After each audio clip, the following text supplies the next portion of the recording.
Xin chào các bạn đã tới với Tarot Series mùa thứ 3. Tập 2 này mình trở lại với một chủ đề mới. Đó chính là bạn đã thay đổi như thế nào sau mùa đại dịch. Rồi, ok, mùa đại dịch của chúng ta đã bắt đầu từ năm 2020, đầu 2020. Rồi bây giờ đã là tháng 2 tháng 3 của 2022 rồi ha.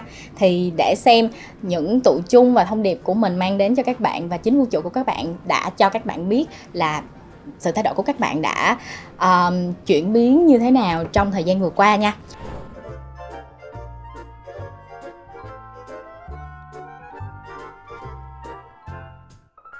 Ok, bây giờ mình sẽ quy định từng tụ và loại đá nha.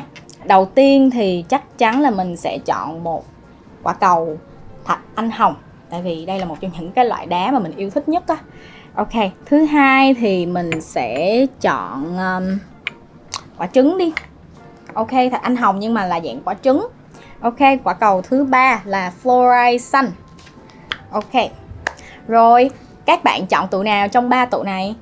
Tụ bài 1 là thạch anh hồng, tụ bài 2 là thạch anh hồng dạng trứng, tụ bài thứ 3 là dạng fluorite, quả cầu fluorite xanh.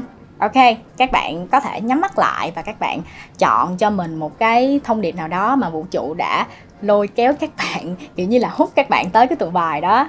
Thì các bạn cứ chọn thôi, không cần suy nghĩ nhiều đâu. Có đôi khi các bạn chọn tụ 1, tụ 2 rồi 1, 3 thì các bạn có thể mix thông điệp cũng được.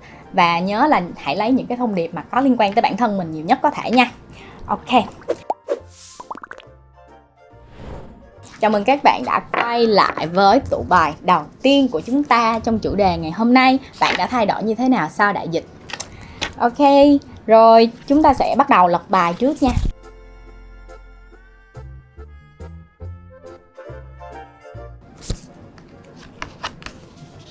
Ở đây tại sao lại có một cái sự lưỡng lự gì đó?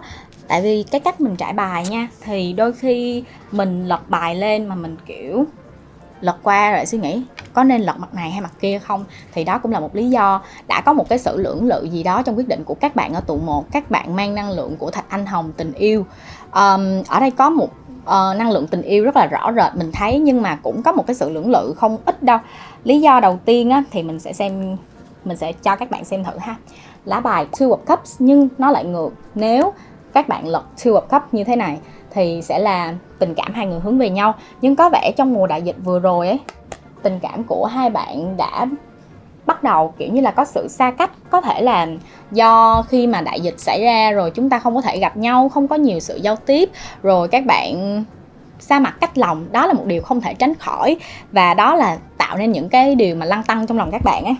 Rồi phải ở nhà nè. Khi mà mình ở nhà ấy, không thể nào mà tránh khỏi cái việc là phải vừa làm việc nhà nè, vừa phải luân phiên với làm việc online tại nhà. Lá bài Page of Wands như các bạn đã thấy, cái anh chàng này á luôn tay trái thì phải nấu ăn, tay phải cũng có thể là phải nấu ăn. Có nghĩa là các bạn gấp đôi cái công việc của các bạn lên. Tại vì khi mà các bạn làm việc tại nhà, làm việc online trong cái thời gian là đại dịch ấy, thì mình thấy á, cái công việc bắt đầu tăng lên rất là nhiều luôn chứ cũng không có ít đâu. Cho nên là thời gian của các bạn đều bị chiếm hết. Các bạn có cái sự lo lắng nè, rồi bâng khuâng rất nhiều trong chuyện tình cảm, không hề có thời gian được luôn ấy. Rồi tiếp tục lá bài Three of Wands ngược. Ok, cái sự bâng khuâng này á, mình nghĩ tất cả đều có lý do. Khi mà nó nằm đứng như thế này, nằm xuôi, thì chúng ta thấy một cô gái có thể là hồ hởi, ngắm tới những cái mục tiêu của mình một cách dễ dàng hơn. Cổ có thể thong thả, cổ không có gọi là sự lo âu gì hết. Nhưng mà khi ngược lại, kiểu là không biết bờ bến ở đâu mà để trông, mà để tìm cách để đi đến luôn á. Như là một cái năng lượng tình yêu của các bạn đang tìm kiếm ở đây. Nhưng mà mình cảm thấy trong đại dịch vừa rồi các bạn đã trải qua những cái khó khăn trong chuyện tình cảm khá là nhiều, và áp lực trong công việc ấy. Ok, rồi lá bài tiếp tục. Một lá bài của thật sự là một biểu tượng cho đại dịch luôn, The Hermit nhưng ngược nha. Đây là The Hermit khi nó nằm xuôi. Rồi ok, mình sẽ lật cho các bạn xem ngược nè. Ok, có thể khi cuối tuần á, mình ở nhà thì mình cảm thấy rất là thoải mái đúng không? Nhưng mà ở nhà suốt mùa đại dịch á, thì các bạn nghĩ khi mà bài xuôi thì mình quy định nó như là một cái thông điệp rất tích cực. Nhưng khi mà bài nó ngược lại như thế này thì mình lại cảm thấy nó có một cái sự bí bách nào ở đây, kiểu như là ok tôi có thể ra ngoài được đó, nhưng mà cái thời gian này không cho phép tôi ra ngoài được, cho nên các bạn cảm thấy bí bách, rất là khó chịu khi mà phải ở trong nhà theo một cái thời gian quá là dài như thế này. Ok, mình sẽ đi qua cái thông điệp Oracle ha. Mong là mọi thứ sẽ trở nên tốt theo thời gian dần ấy. Ok, rồi. You are already doing it. Stop overthinking. Keep facing your truth north.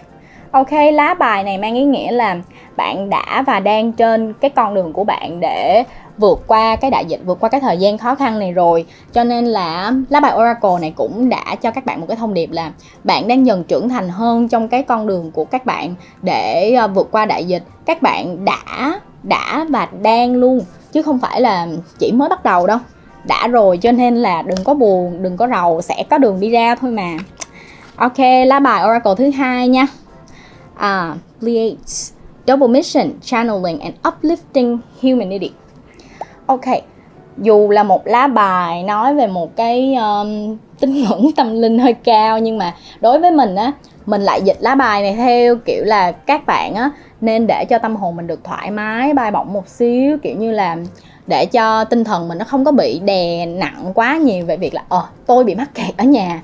Kiểu như là ok, các bạn hãy nghĩ cái thời gian mà các bạn đi làm quá nhiều ở ngoài á, rồi sẽ có lúc các bạn về nhà ngủ nè, nghe nhạc, hãy làm những cái điều mà làm cho cái năng lượng mình được đi lên ấy. Kiểu như là các bạn có thể thích nghe nhạc, các bạn có thể vừa nghe nhạc vừa làm việc nè, cũng đâu có phải là quá tệ đâu.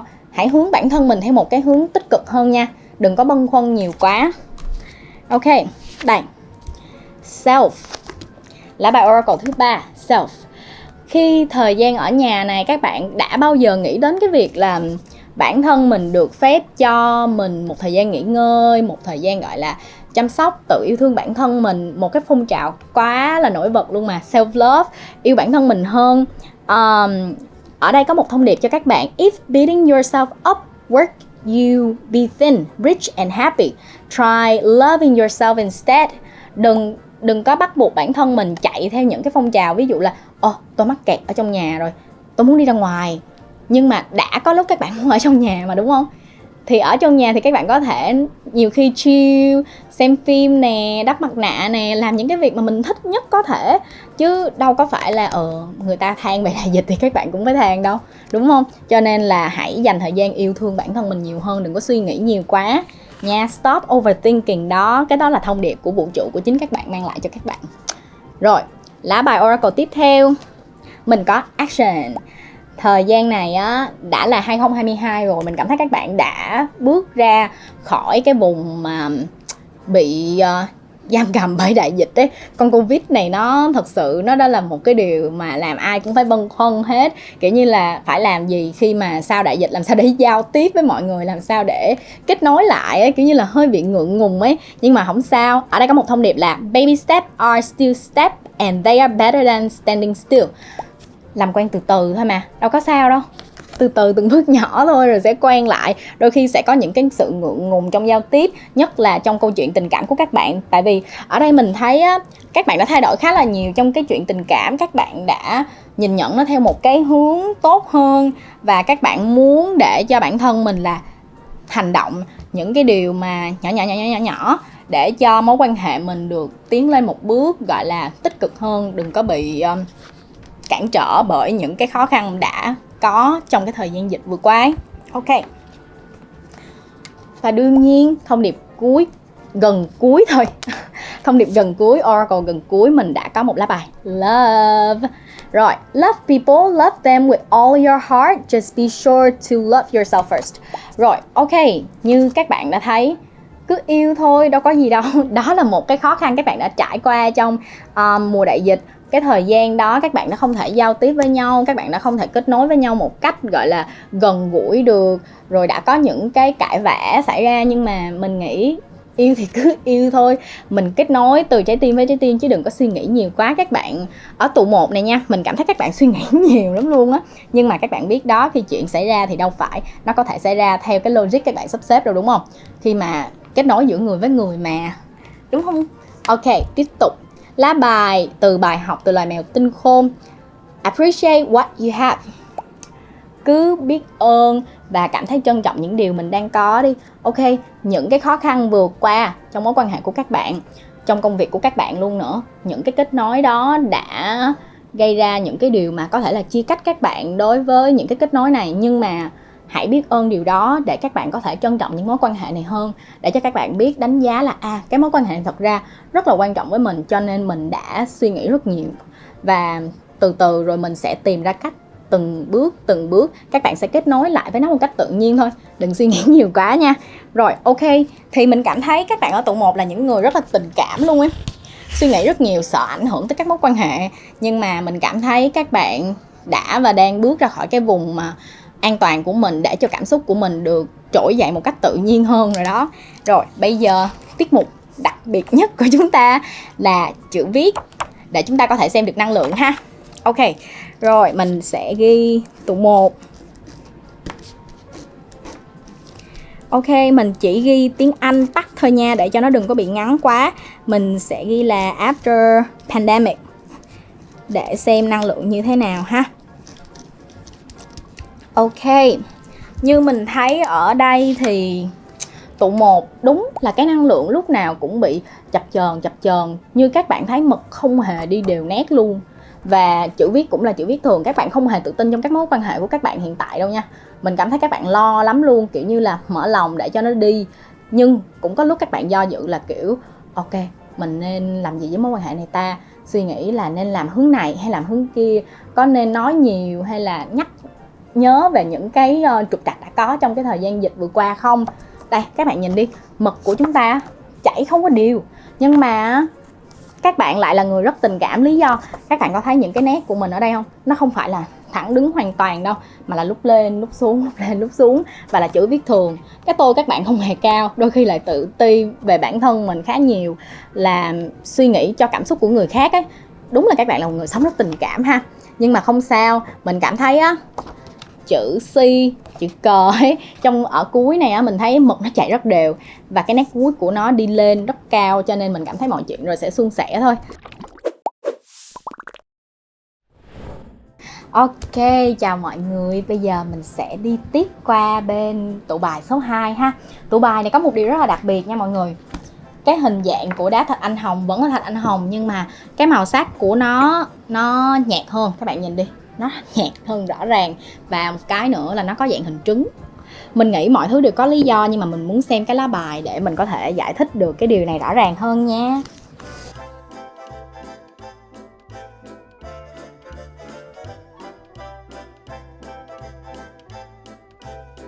Mình cảm thấy á, cái năng lượng ban đầu của tụ bài số 2, tụ bài mang năng lượng thạch anh hồng dạng quả trứng á, ban đầu thì nó có hơi buồn và ảm đạm chút xíu, do thời gian đại dịch mà mọi thứ nó xảy ra quá là bất ngờ, chúng ta phải ở trong nhà, thì hỏi sao mà các bạn không buồn cho được. Nhưng mà càng về cuối mình cảm thấy rất là ổn định luôn, kiểu như là các bạn khẳng định lại được cái những cái chuyển biến và thay đổi của bản thân mình ở cuối thời gian này. Có nghĩa là chúng ta đang ở 2022 thì cái sự chuyển biến này rõ rệt và rất là tích cực và thẳng thắn luôn. Ok, mình sẽ đi vào từng lá bài đầu tiên nha. Cái tụ bài này lại một lần nữa nó nói về tình yêu nè mọi người ơi, The Lover, nhưng mà lại ngược. Lá bài ngược có nghĩa là các bạn đang gặp vấn đề.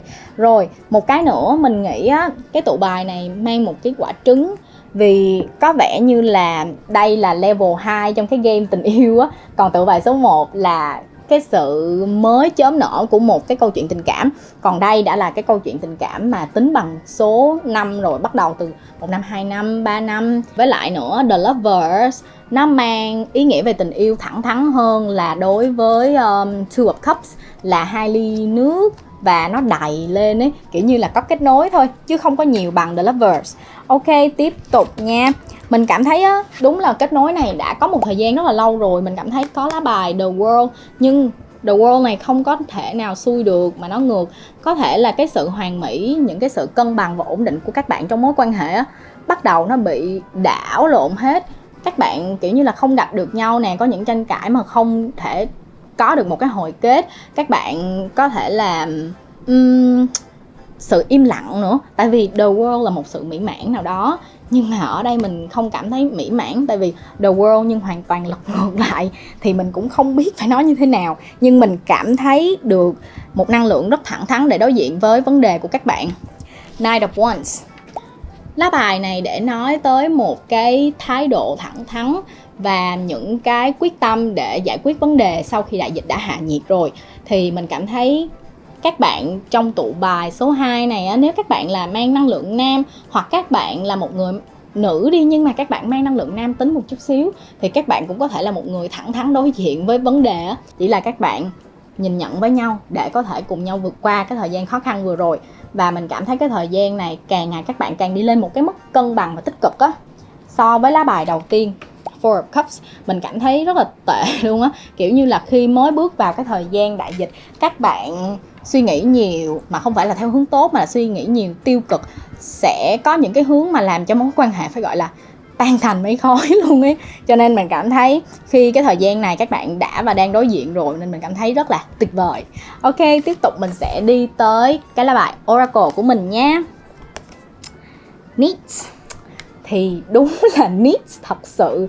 Có nghĩa là ở trong một mối quan hệ khi về lâu về dài sẽ có những cái nhu cầu được gặp nhau nè, những nhu cầu được tiếp xúc, có những cái phản ứng hóa học của cặp đôi phải được nâng cao lên, chứ không thể nào mà đã quen lâu quen dài mà không được gặp nhau. Sự im lặng kéo dài thì các bạn đương nhiên sẽ có những cái sự xung đột và mâu thuẫn và nhạt dần trong tình cảm. Nên là mình cảm thấy lá bài Oracle của mình có một cái thông điệp cho các bạn là do you need more time to yourself? A break from thinking too much, a kind encounter with a friend. Your needs matter and it's time, your needs matter and it's time to honor them.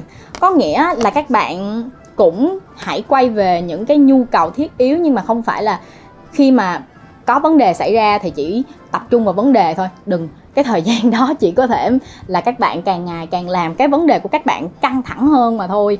Cho nên là cũng là những cái sự thiết yếu, nhu cầu của các bạn trong cuộc sống. Nhưng mà hãy suy nghĩ là nếu mà ở nhà đi, thì ở đại dịch này thì mình kẹt ở nhà thì mình có thể thư giãn, relax. Nhưng mình đã có nhắc đến ở tụ 1 thì các bạn đừng có căng thẳng quá.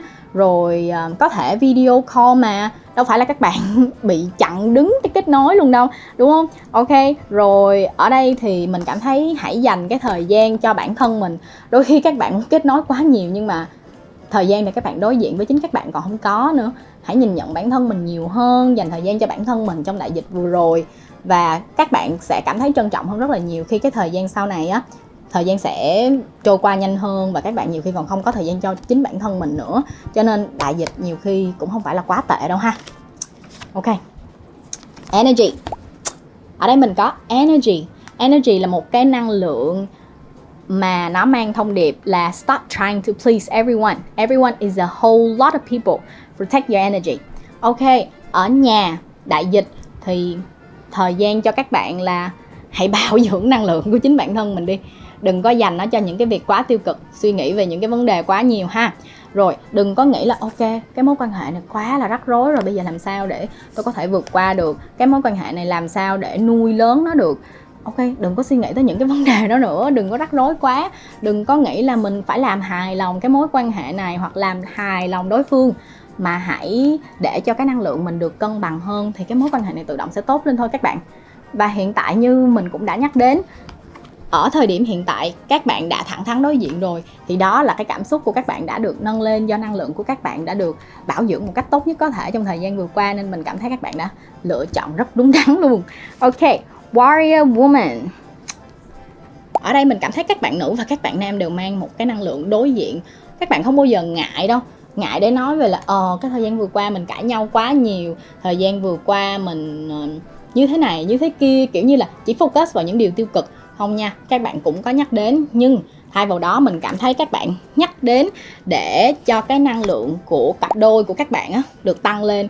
Và đó là một cái say yes. Ví dụ như mình nói như thế là ví dụ như là các bạn đã có những cái vấn đề cũ, nhưng những vấn đề đó đã làm cho cặp đôi được gắn kết hơn khi mà đã ngồi xuống và đối diện với nhau. Các bạn cảm thấy nó là một cái điều rất là tốt, đúng không? Thay vì là cứ né tránh nhau, dẹp nó qua một bên, nhưng mà trong đầu của các bạn nhiều khi lại có suy nghĩ là phải làm sao bây giờ, cái đó đôi khi nó lại đánh động các bạn khi mà một cái vấn đề mới lại xảy ra.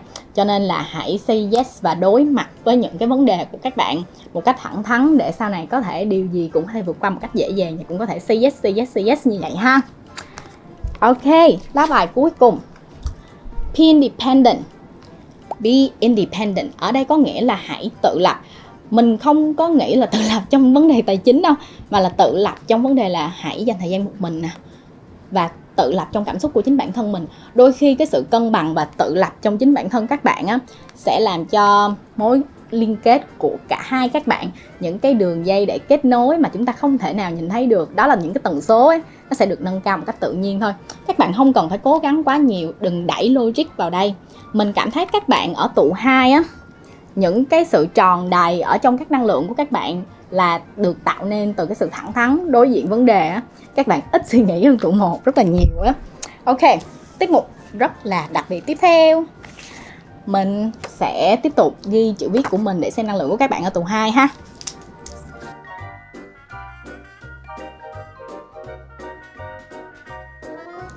Ok, mình cảm thấy các bạn ở tụ 2 đúng là rất thẳng thắn. Dù là một người sống cảm xúc, suy nghĩ nhiều, nhưng mà mực của các bạn á, chảy một cách rất là suông luôn. Nó không có một cái sự đứt mực nào ở đây hết. Mình cảm thấy hài lòng với cái sự cân bằng của các bạn tụ 2. Và nếu mà mình chọn nếu mà mình có chọn tụ này đi chăng nữa, thì mình cũng tự hào là một người có thể tự cân bằng được cảm xúc của mình á. Kiểu như là mình có những cái vấn đề, xong rồi mình có thể vượt qua nó một cách dễ dàng. Không phải là dễ dàng mà kiểu như là có thăng có trầm, nhưng mà rồi từ từ mình cũng sẽ tìm ra cách, chứ mình không có cuống cuồng lên rồi tự làm xấu vấn đề đi. Nhưng là các bạn có thấy mực á, chảy rất đều, và những cái nét cong nè, rồi cũng có lúc lên lúc xuống, nhưng mà nó không có đứt mực nè, nó không có nghẽn mực nè. Rồi với lại một điều nữa là các bạn ở tụ 2 á, khi mình có viết những cái nét ở dưới á, lúc nào cũng thẳng, nhưng có đôi lúc nó lại hơi cong lên một xíu. Có nghĩa là các bạn là một người thẳng thắn nhưng mà cũng có thể tự cân bằng được cảm xúc. Đại khái là như vậy, cho nên mình cảm thấy rất là ngưỡng mộ các bạn ở tụ 2 á. Năng lượng rất là tốt, rất là cân bằng luôn. Ok, rồi bây giờ mình qua tụ 3 xem đã có những chuyển biến gì đối với các bạn ở tụ 3. Ok, rồi bây giờ tụ bài này hồi nãy mình có đặt một cái tên rất là xàm cho nó là một cái tên tụ bài nhà mặt phố bố làm to ấy. Thì để xem tại sao luôn luôn cái tụ 3 này lại có những cái lá bài mà số lượng lúc nào cũng nhiều hơn, nhưng mà không biết là có những cái sự kiện gì, thì mình xin phép được lật bài trước hen.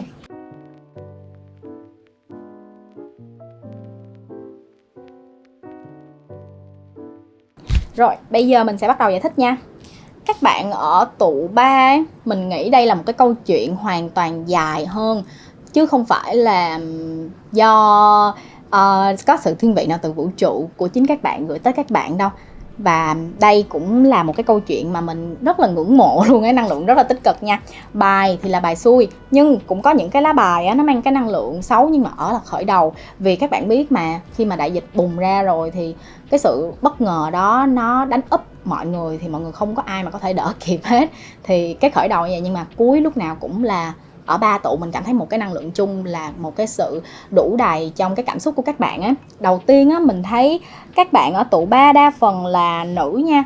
Các bạn chọn tụ 3 có thể là nữ nhiều nè, hoặc là những bạn nam nhưng mà họ có những cái suy nghĩ rất là dạt dào cảm xúc luôn á, luôn luôn nghĩ cho người khác nè.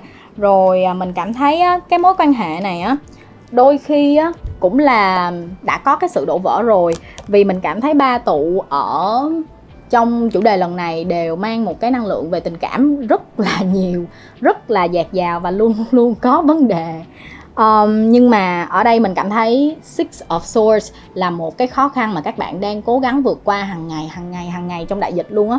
Là kiểu một mở mắt ra là các bạn nghĩ tới làm sao để đối diện với mối quan hệ này đây. Đây cũng là một mối quan hệ lâu dài, hoặc nó có thời gian là gần đầy 1 năm hoặc là 1 năm hơn xí thôi, nhưng mà các bạn dành cái tình cảm của các bạn cho mối quan hệ rất là nhiều. Và các bạn ở đây luôn muốn có những cái sự nảy nở, như cái lá The Empress này nè.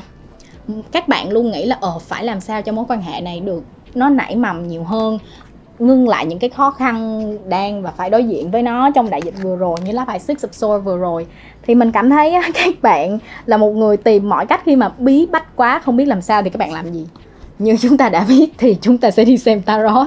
Các bạn kiểu bí bách không biết chia sẻ cảm xúc với ai á, các bạn sẽ tìm những cái bạn xem tarot, những cái bạn mà biết chia sẻ cảm xúc của các bạn, và các bạn được người ta lắng nghe mình á, các bạn cảm thấy được dễ chịu hơn.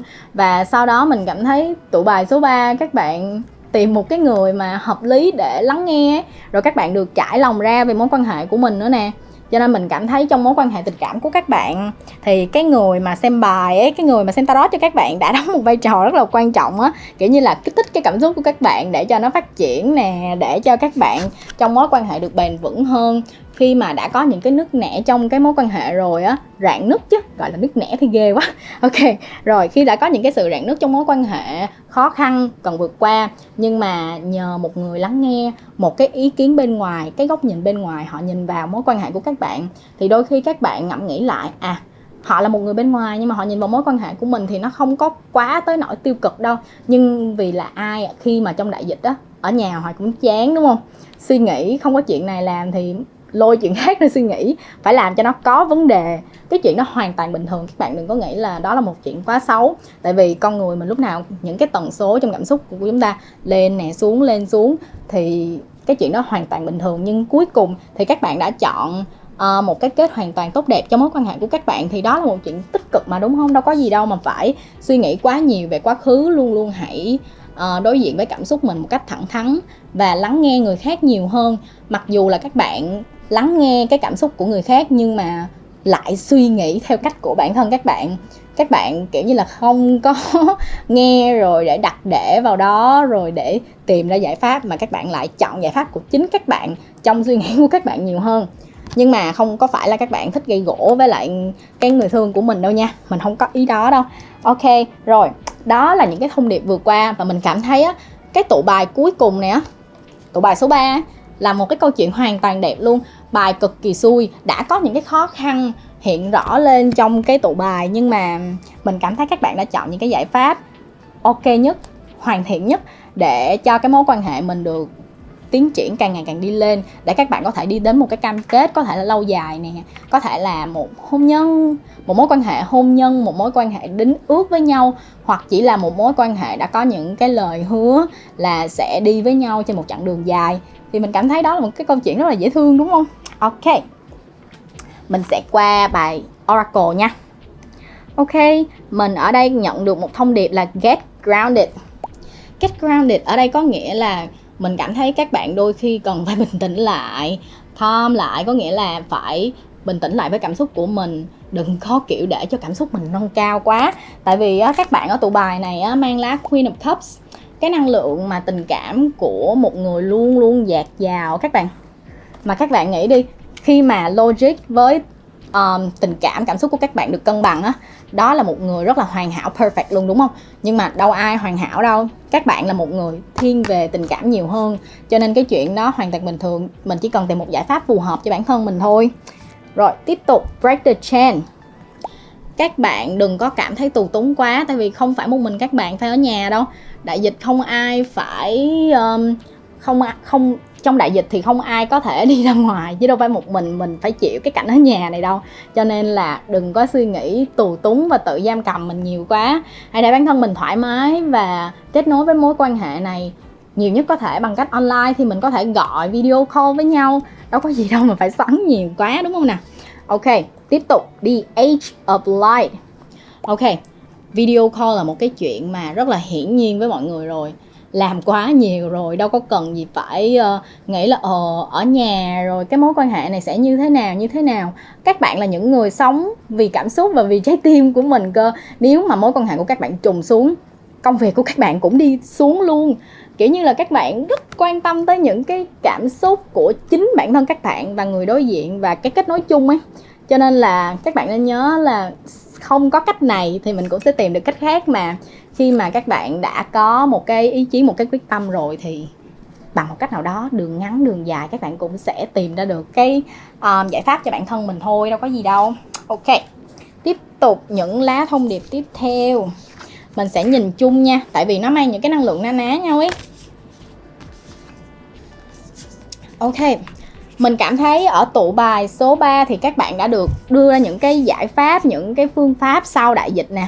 Mình cảm thấy các bạn đã được nhắc nhở là hãy làm mới mối quan hệ này, hãy làm mới cái mối quan hệ này để cho mối quan hệ này có nhiều cái bất ngờ hơn. Sau đại dịch thì có thể những cái kết nối này á, các bạn sống vì cảm xúc, cho nên một khi cảm xúc bất ngờ nó ập đến với các bạn, nhưng là một điều bất ngờ theo nghĩa tốt nha, thì mối quan hệ này lại được nâng lên một cái cảm xúc mới, được nâng lên một cái bậc mới nữa, đúng không?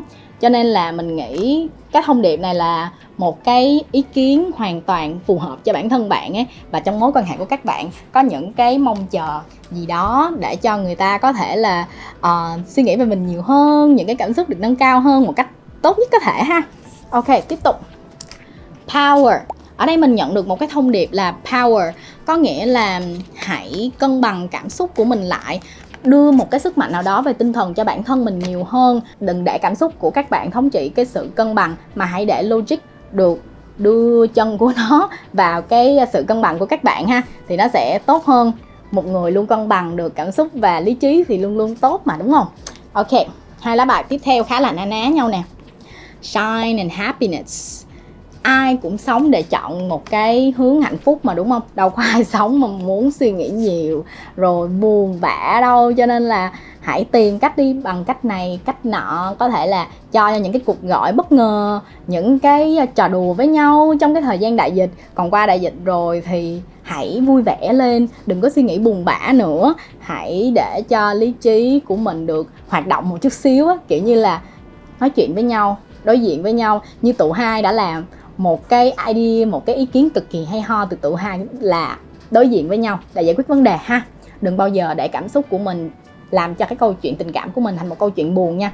Nhưng mà mình nghĩ các bạn đã chọn tụ 3 là những bạn đã có một cái lứa tuổi không phải là cao tuổi nha, một cái lứa tuổi nhất định, ví dụ như 23, 22, 24, 25. Các bạn đã có sự trưởng thành của các bạn nhất định rồi, cho nên các bạn sẽ quyết định một cách đúng đắn để chọn cho mình một cái kết thúc đẹp thôi mà, đúng không? Ok, tiếp tục. Be forgiving. Hãy tha thứ cho những cái lỗi lầm đã có, những cái sai lầm đã qua trong cái đại dịch vừa rồi. Khi mà mình đã lắng nghe người ta nhưng mà bằng cách nào đó vì cảm xúc chính bản thân mình mà mình tổn thương người ta quá nhiều thì không sao, cứ tha thứ cho bản thân mình trước cái đã, để mình có thể đối diện với nó một cách thẳng thắn hơn nè. Xong rồi mình mới có thể tha thứ được cho những cái kết nối, những cái lần mà các bạn phá hủy cái kết nối này, phá hủy những cái cảm xúc tốt đẹp, thì lúc đó mình cảm thấy mối quan hệ của các bạn sẽ được mở hơn, thay vì là mỗi lần chuyện tiêu cực xảy ra rồi các bạn lại suy nghĩ nhiều, mọi chuyện lại tệ hơn ấy. Ok, cuối cùng. Remember the best things in life are free. Ok, theo cái lá bài này của loài mèo tinh khôn thì mình cảm thấy nó mang ý nghĩa là hãy nhớ đến những cái điều tốt đẹp nhất trong cuộc sống, đôi khi là nó miễn phí luôn. Ví dụ đại dịch là một điều may mắn, không phải đại dịch là một điều may mắn nha. Mình nghĩ là các bạn nhìn nhận nó để đánh lừa cảm xúc của chính bản thân mình á, để cho các bạn được lạc quan hơn. Tại sao mình nói đại dịch đôi khi là một điều may mắn? Các bạn có thời gian rất là nhiều, một thời gian cực kỳ dài ở nhà, các bạn nhận được những cái bài học về giá trị tinh thần rất là nhiều. Cho nên đôi khi đại dịch đã cho các bạn một món quà cực kỳ lớn để các bạn nhận ra được nhiều điều hơn, và để các bạn sống có thể lý trí hơn nè, logic hơn nè, chứ không phải về cảm xúc không. Vì cái thời gian này quá dài để suy nghĩ luôn mà, đúng không? Ok, nhưng mà bằng một cách nào đó thì mình cảm thấy tụ 3 đã rất là hoàn hảo rồi. Cuối cùng các bạn đã đi đến một cái lá bài Ten of Cups, quá là tuyệt vời luôn, đúng không? Ok, tiết mục đặc biệt cuối cùng thì như các bạn đã biết, để mình xem nào.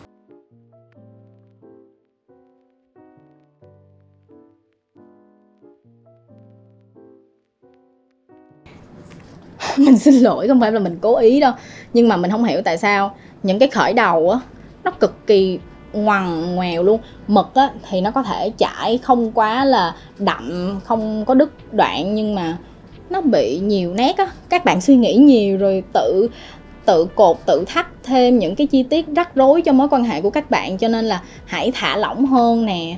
để cho cảm xúc vui tươi được lòng vào cái mối quan hệ của các bạn nhiều hơn. Tại vì các bạn có nhớ những cái lá bài hồi nãy mình có cho các bạn xem là như happiness nè, rồi lá bài shine nè, để cho các bạn được đối diện với cảm xúc của mối quan hệ một cách tích cực chứ không phải là nhìn vào những điều buồn bã đâu. Cho nên đừng có tự thắt rồi cột dây cái mối quan hệ này một cách chặt hơn, để cho cột dây theo kiểu nghĩa tiêu cực đó nha, là các bạn gắn thêm vấn đề. Rồi ok, nhưng các bạn có thấy không, như mình đã nói thì cái từ pandemic này á, có nghĩa là đại dịch, ở đây nó lại đi lên ấy. Mình cảm thấy một cái hướng đi lên là một cái hướng cực kỳ phù hợp với lá bài Ten of Cups luôn. Nên mình cảm thấy dù gì đi chăng nữa thì cái thời gian vừa qua đã là một cái thời gian rất là khó khăn cho các bạn, nhưng sau cùng thì các bạn cũng đã giải quyết được cái vấn đề rồi. Cho nên mình cảm thấy cái bài học các bạn nhận được trong thời gian đại dịch vừa qua là các bạn đã trở nên lý trí nhiều hơn, suy nghĩ nhiều hơn trong cái thời gian khi các bạn ở nhà. Và ở 2022 mình mong muốn những cái điều tích cực nhất sẽ đến với mối quan hệ và trong cuộc sống của các bạn, và sẽ có những cái suy nghĩ tích cực hơn ha.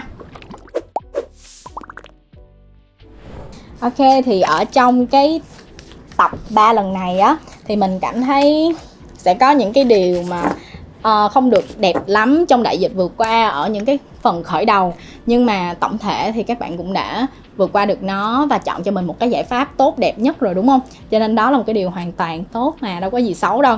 Nhưng mà mình quên nhắc tụi ba một điều, nhớ comment nha, mọi người nhớ like và subscribe cho CGV Channel nha, để mình có thể khi mà chương trình có những cái thông báo mới thì các bạn có thể cập nhật để xem tập 3 tiếp theo. Và thế là cũng đã gần hết cái thời lượng của tập 2 ngày hôm nay rồi. Và các bạn nhớ thảo luận với nhau, comment nhiều xí để chúng ta có thể có những cái cuộc trò chuyện và giải thích rõ hơn nếu các bạn còn thắc mắc về thông điệp ha. Và mình là Hebe, reader mới của Tarot Series mùa thứ 3. Mình sẽ hẹn gặp lại các bạn ở tập 3 nha. Chào tạm biệt tất cả mọi người.